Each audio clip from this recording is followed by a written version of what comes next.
खमतरी छत्तीसगढ़ के माकरदोना गांव की सरस्वती को जिंदगी पहाड़ का बोझ सी लगती थी।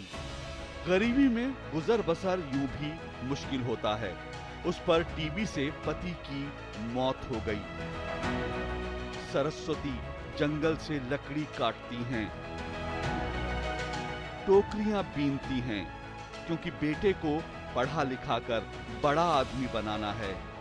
पर सूनी आंखों में था एक और सपना, क्या कभी पक्का घर भी होगा अपना। और एक दिन किस्मत का बंद दरवाजा जैसे खुल गया। सरस्वती को अपना पक्का घर मिल गया। ये सब कुछ हो पाया प्रधानमंत्री ग्रामीण आवास योजना के चलते, जिसने सरस्वती की जिंदगी में नई मिठास भर दी है।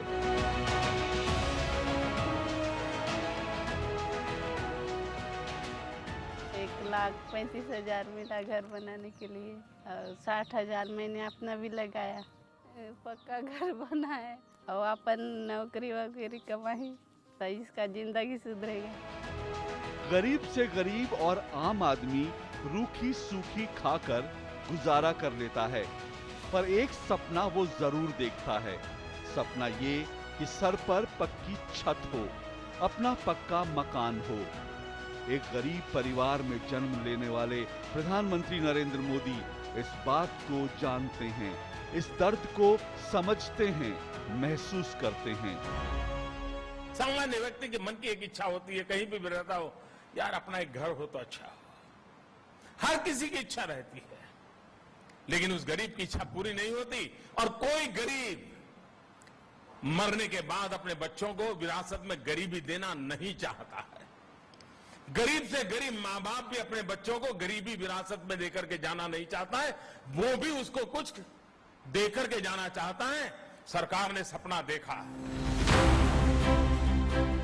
यही वो भाव था जिससे प्रेरित होकर प्रधानमंत्री नरेंद्र मोदी ने 2015 में ग्रामीण क्षेत्रों में गरीबों को खुद का पक्का मकान बनाने के लिए आर्थिक मदद मुहैया कराने वाली प्रधानमंत्री ग्रामीण आवास योजना और शहरों में आर्थिक रूप से कमजोर लोगों के लिए प्रधानमंत्री शहरी आवास योजना शुरू की। आज इस योजना का लाभ उठाकर देश भर में 2 करोड़ से ज्यादा परिवारों का अपने घर का सपना पूरा हो गया है।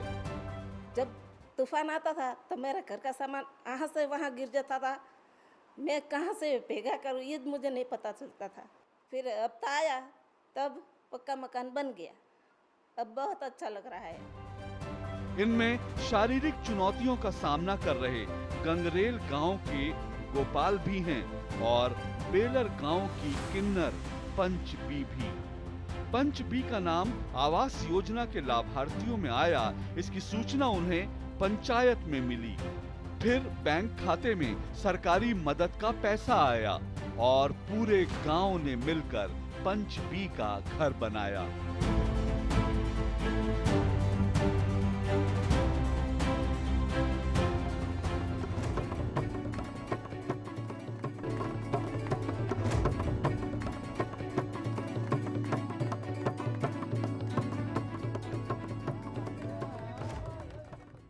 पुराना घटना घटता बड़ दुख भोगी हैं।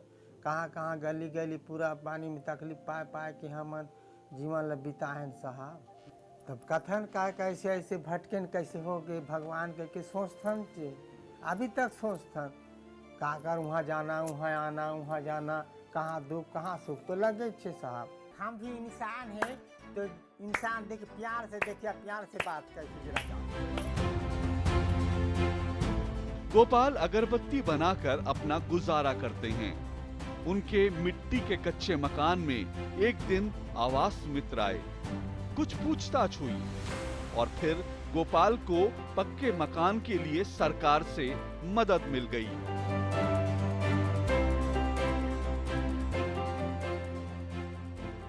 ठीक 50 साल पहले 1971 के आम चुनावों में भारत में पहली बार गरीबी हटाओ देश बचाओ का नारा लगा था। देश तो बचा रहा, बचा रहेगा, पर गरीबी हटी नहीं, बढ़ती गई। क्योंकि गरीबी नारों से नहीं हटती, गरीबी सौगात बांटने से कम नहीं होती, गरीबी हटती है गरीबों को ताकतवर बनाने से। गरीबी से मुक्ति का मार्ग सौगातें बांट करके नहीं हो सकता है, उनको सामर्थ्यवान बनाने से हो सकता है। काम कितना ही कठिन क्यों न हो, लेकिन देश का भला गरीबी की मुक्ति में ही है।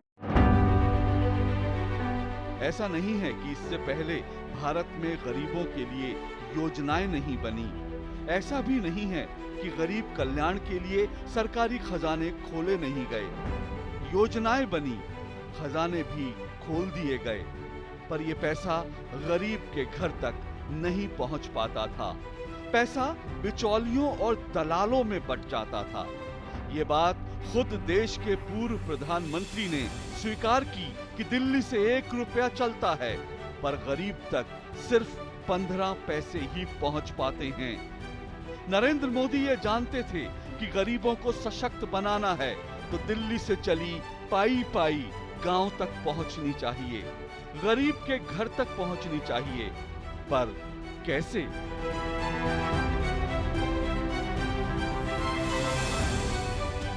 आजादी के 7 दशक बाद भी देश की 1/3 से ज्यादा आबादी के पास बैंक में खाता भी नहीं था।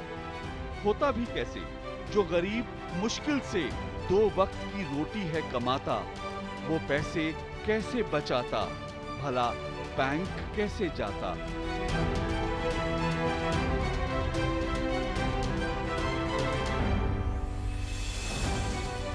जिस देश में गरीबी हटाना बरसों तक बस एक नारा था, वादे थे, दावे थे, पर गरीब तो कदम कदम पर हारा था। मेहनत से वो डरा नहीं, दिन रात बहाया पसीना। आखिर कौन चाहता है गरीबी में पैदा होकर गरीबी में ही जीना? सौगात नहीं मांगी, उसने तो मांगी थी बस हिम्मत, मेहनत और पसीने की एक एक बूंद की पूरी कीमत। हम तो गरीब के घर पैदा हुए हैं, हमने गरीबी देखी है, हम गरीबी में पले हैं भाई। माँ को धुएं से आजाद कराना था, सपना था अपना एक घर भी बनाना था,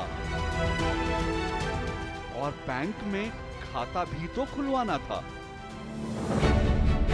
मिलिए सोनभद्र के उमेश कुमार से, मजदूरी करके अपना घर चलाते हैं, पर अब कुछ पैसा भी बचाते हैं, क्योंकि आज इनके पास है जनधन खाता। पहले हम लोग खुलवाने के लिए परेशान थे, खुल भी नहीं रहा था, पैसा दे रहे थे फिर भी नहीं खुल रहा था, लेकिन अब खुल गया है तो हम लोग को ये सुविधा है कि सरकारी सुविधा भी मिल जा रहा है, और क्या बोलते हैं पैसा भी हम लोग रख रहे हैं, उसमें जमा कर सकते हैं और उसका ब्याज भी मिल रहा है हम लोगों को। और गरीबों को बैंकों से जोड़ने के लिए प्रधानमंत्री नरेंद्र मोदी ने 28 अगस्त 2014 को जीरो बैलेंस अकाउंट के साथ जनधन योजना शुरू की। जिन लोगों ने कभी बैंकों का मुंह तक नहीं देखा था, एक ही दिन में ऐसे 1.5 करोड़ लोगों के बैंक खाते खुल गए और खुलते ही गए। जनधन योजना में अब तक 40 करोड़ से ज्यादा गरीबों के बैंक खाते खुल चुके हैं। इनमें आधे से ज्यादा बैंक खाते महिलाओं के हैं। ये जनधन खाते कैसे महिलाओं को सशक्त बना रहे हैं, ये जानने के लिए मिलिए नेहा जायसवाल से। उत्तर प्रदेश की नेहा का जनधन खाता खुला तो इनके सपनों को जैसे पंख मिल गए। पाई पाई जोड़ी, सरकारी योजनाओं का लाभ लिया और अपना खुद का व्यवसाय शुरू कर दिया। जनधन खाता खुलवाने के बाद हमें काफ़ी सहयोग मिला है, जिससे दुकान खोलने में काफ़ी सहयोग मिला। तो दुकान की वजह से हम अपना रोजगार बढ़ा रहे हैं। जनधन खातों ने सरकारी योजनाओं में बिचौलियों की सेंधमारी पर रोक लगा दी और आज इन खातों के जरिए 320 सरकारी योजनाओं का पैसा सीधे गरीब के पास पहुंच रहा है। डायरेक्ट बेनिफिट ट्रांजैक्शन से अब तक 17.5 लाख करोड़ रुपए से ज्यादा की रकम लाभार्थियों के पास पहुंच चुकी है। ये सुशासन की एक ऐसी मिसाल है जहां गरीब को दिया पर अमीर से कुछ लिया नहीं, बस सरकारी खजाने और गरीब के बीच से बिचौलियों को हटा दिया। हालांकि जब जनधन योजना की शुरुआत हुई तब ये कहकर इसका मजाक उड़ाया गया कि गरीबों के जीरो बैलेंस अकाउंट खोलने का फायदा ही क्या है। लेकिन देश के गरीबों ने अपनी ताकत दिखाकर तमाम आलोचकों के मुंह बंद कर दिए, क्योंकि आज इन खातों में 1 लाख करोड़ से ज्यादा की रकम जमा हो चुकी है। आज करोड़ों गरीबों का बैंक में खाता है, खाते में पैसा भी डाला है। सपनों के घर ने जिंदगी में इंद्रधनुषी रंग भर डाला है और माँ की जिंदगी में उजाला है। अमीर से कुछ लिया नहीं पर गरीब को उसका हक दे डाला है। प्रधानमंत्री आवास योजना की एक बहुत बड़ी विशेषता है उसका इंद्रधनुषी स्वरूप। जैसे इंद्रधनुष में अलग अलग रंग होते हैं, वैसे ही प्रधानमंत्री आवास योजना के तहत बनने वाले घरों के भी अपने ही रंग है। अब गरीब को सिर्फ घर ही नहीं मिल रहा है, बल्कि घर के साथ साथ शौचालय भी मिल रहा है, उज्ज्वला का गैस कनेक्शन भी मिल रहा है, सौभाग्य योजना का बिजली कनेक्शन, उजाला का एलईडी बल्ब, पानी का कनेक्शन, सब कुछ घर के साथ ही मिल रहा है। कुछ साल पहले की ही तो बात है जब देश में अमीरों को भी एलपीजी गैस के सिलेंडर के लिए हफ्तों पहले बुकिंग करानी पड़ती थी, लंबी लंबी कतारों में लगना पड़ता था, या फिर गैस का सिलेंडर ब्लैक मार्केट में खरीदना पड़ता था। और गरीब के घर में माँ चूल्हे पर लकड़ी जलाकर धुएं के बीच खाना बनाती थी। एक गरीब माँ के बेटे को इस दर्द का एहसास है। जब हम छोटे थे तो हमारा गुजारा करने के लिए वे अड़ोस पड़ोस के घरों में बर्तन साफ करना, पानी भरना,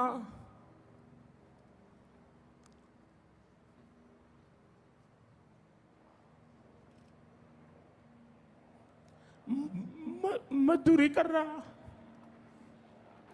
आप कल्पना कर सकते हैं कि एक मां ने अपने बच्चों को बड़ा करने के लिए कितना कष्ट उठाया। देश की करोड़ों गरीब माँओं के लिए 1 मई 2016 का दिन ऐतिहासिक तारीख बन गया, जब नरेंद्र मोदी ने चूल्हे के धुएं से आजादी के लिए प्रधानमंत्री उज्ज्वला योजना की शुरुआत की। और इस योजना के तहत गरीब महिलाओं को मुफ्त गैस कनेक्शन दिए गए। एक बार फिर इस महत्वाकांक्षी योजना में नरेंद्र मोदी के सेवा और सुशासन की छाप दिखाई दी। गरीबों को मुफ्त गैस का सिलेंडर देने के लिए प्रधानमंत्री ने देश के सक्षम लोगों से अपील की कि वे चाहें तो स्वेच्छा से गैस के सिलेंडर पर मिलने वाली अपनी सब्सिडी छोड़ दें।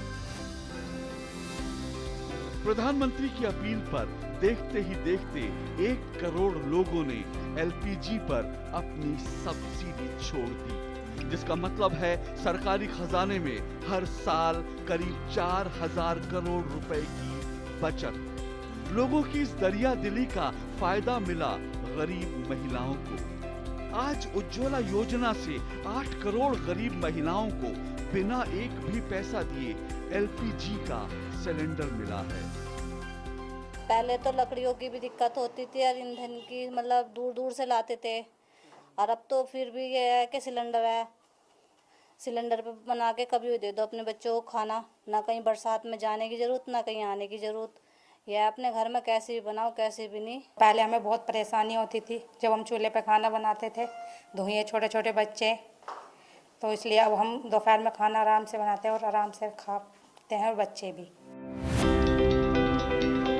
बीते 7 सालों में गरीबों की जिंदगी में एक बड़ा बदलाव ये आया है कि अब उन्हें सरकारी योजनाओं का लाभ लेने के लिए अधिकारियों और बाबुओं की चिरौरी नहीं करनी पड़ती। योजनाएं खुद लोगों तक पहुंच रही हैं। बीते 7 सालों में जो देश भर में हो रहा है, इसकी शुरुआत गुजरात से हुई थी। नरेंद्र मोदी जब गुजरात के मुख्यमंत्री थे, तभी उन्होंने प्रदेश में गरीब कल्याण मेले की शुरुआत की। इस मेले में तमाम सरकारी अमला पहुंचता था और हाथों हाथ गरीबों को कल्याण योजनाओं से जोड़ा जाता था। कोई गरीब छूटे नहीं, इसलिए अधिकारियों को गरीबों तक पहुंचने के लिए टारगेट दिए जाते थे। बरसों पहले जिन गरीबों को गरीब कल्याण मेले में गुजरात सरकार की योजनाओं के फायदे मिले, उनकी जिंदगी ही बदल गई है। मिलिए गुजरात के लोहार महेश भाई और शिल्पा बेन से।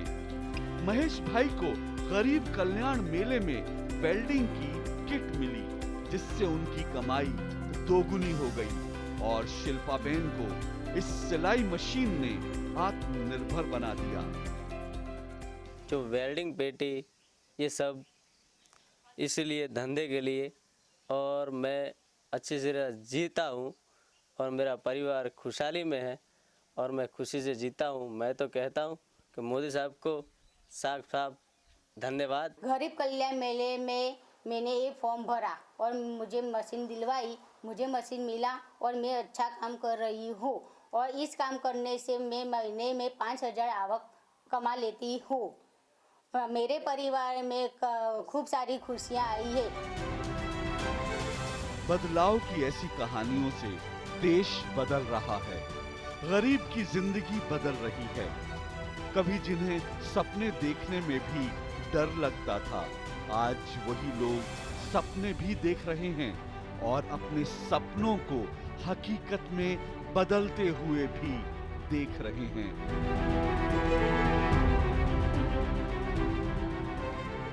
पटना की संगीता कुछ साल पहले तक नौकरी करती थी। वेतन बहुत कम था। सपना देखा कि क्यों ना अपना कुछ काम शुरू किया जाए, पर कैसे? ना पूंजी थी, ना कोई मददगार। फिर एक दिन अखबार से प्रधानमंत्री मुद्रा योजना की जानकारी मिली। हिम्मत जुटाई और मुद्रा योजना के तहत लोन के लिए आवेदन दे दिया। सिर्फ आधार कार्ड और पैन कार्ड की मदद से जब झटपट लोन मिला तो संगीता की खुशी का जैसे ठिकाना ही न था। मुद्रा योजना से मिले लोन से साइकिल का व्यवसाय शुरू किया। कभी नौकरी करने वाली संगीता आज 3 लोगों को रोजगार दे रही हैं। 2 लोग हैं जो मिस्त्री का काम करते हैं, 1 लोग है जो पंक्चर बनाते हैं, 3 मजदूर मेरे पास है जिसका सैलरी भी अच्छा खासा है। एक को 11,000 रुपये महीना मिलता है, एक को 9,000 रुपये महीना मिलता है, एक को 7,000 मिलता है। और हमको इस बात की खुशी है कि मेरे वजह से 3 लोग जो है कुछ कमा रहे हैं और कमा के आगे बढ़ रहे हैं। 2015 में शुरू की गई प्रधानमंत्री मुद्रा योजना के तहत 10 लाख रुपए तक का लोन दिया जाता है उन गरीब और साधारण लोगों को जिनके पास कुछ कर गुजरने का हौसला तो है पर पूंजी नहीं। मुद्रा योजना के तहत अब तक 30 करोड़ से ज्यादा लोन दिए जा चुके हैं और कुल 16 लाख करोड़ रुपए इस लोन की धनराशि है।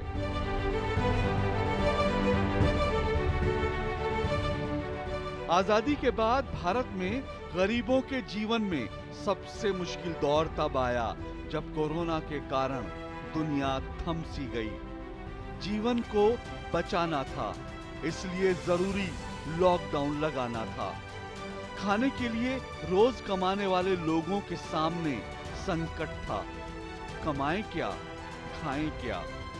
पर प्रधानमंत्री ने ऐलान कर दिया था कि संकट चाहे कितना बड़ा हो, देश में कोई भी गरीब भूखा नहीं सोएगा। और फिर ऐलान हुआ दुनिया की सबसे बड़ी मुफ्त अनाज योजना का, जिसे प्रधानमंत्री गरीब कल्याण अन्न योजना का नाम दिया गया। इस योजना के तहत बीते 19 महीनों से 80 करोड़ से ज्यादा लोगों को हर महीने मुफ्त अनाज दिया जा रहा है। आज मिला है, सब खाने में कोई दिक्कत नहीं है, या पहले से अभी बहुत खुशहाल है। किसी से लेते हैं, आते हैं, खाते हैं, रहते हैं, बोलता है बहुत अच्छा है, मोदी सरकार हमको राशन देता है, ऐसे हम परिवार भरण पोषण कर लेते हैं। भारत आज दुनिया की सबसे बड़ी मुफ्त अनाज योजना को चला पा रहा है, तो इसके पीछे भी सुशासन का मंत्र ही है। खाद्य सुरक्षा योजना देश में पहले भी थी, लेकिन सभी जरूरतमंदों तक उनके हिस्से का अनाज नहीं पहुंच पा रहा था। 2014 के बाद तकनीक का इस्तेमाल करके करोड़ों फर्जी राशन कार्ड रद्द किए गए और गरीब तक उसके हक का अनाज पहुंचने लगा। ऐसे बदलाव हर क्षेत्र में हुए हैं और हो रहे हैं।